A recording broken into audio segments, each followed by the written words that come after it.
آگ کے شعلوں سے پیدا کیا گیا۔ جنات کا جو سردار ہے اس کا نام ابلیس ہے۔ الحمدللہ وحدہ والصلاة والسلام علی من لا نبی بعدہ اما بعد۔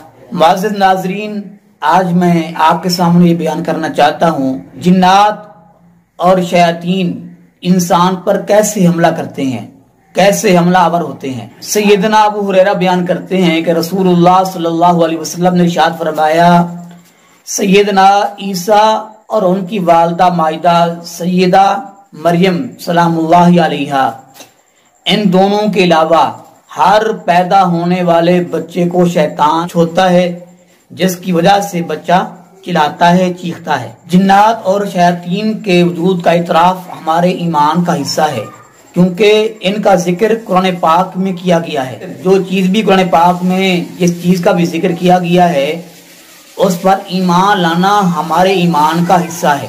شیاطین کی پیدائش جو ہے وہ آگ سے کی گئی ہے، جیسا کہ نبی محترم صلی اللہ علیہ وسلم نے ارشاد فرمایا، خلقت الجان من مارج من نار، فرمایا شیاطین کو آگ کے شعلوں سے پیدا کیا گیا۔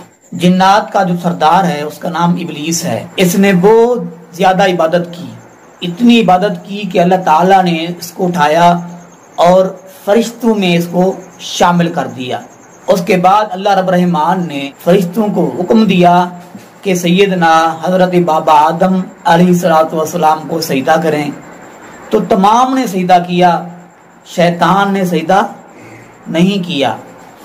اللہ رب العالمین قرآن پاک میں بیان فرماتے ہیں کہ جب میں نے شیطان سے پوچھا کہ میں نے تجھے حکم دیا کہ آدم کو سجدہ کرو، سب نے سجدہ کیا، تو نے سجدہ کیوں نہیں کیا؟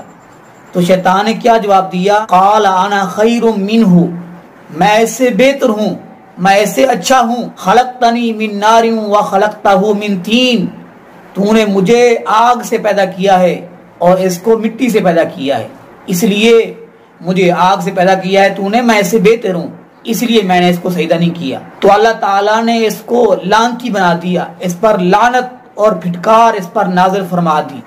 جنوں میں ایسے لوگ بھی ہیں جو نیک ہیں اور بعض برے بھی ہیں، جیسا کہ اللہ رب العالمین نے قرآن کریم میں ان کا ذکر کیا ہے، وَأَنَّا مِنَّ الْمُسْلِمُونَ وَمِنَّ الْقَاسِطُونَ فَمَنْ أَسْلَمَ فَأُولَئِكَ تَحَرَّوْا رَشَدًا، یہ کہ ہم میں سے بعض فرما بردار ہیں اور بعض نافرمان ہیں، جو فرما بردار ہیں وہ سیدھی راہ پر ہیں۔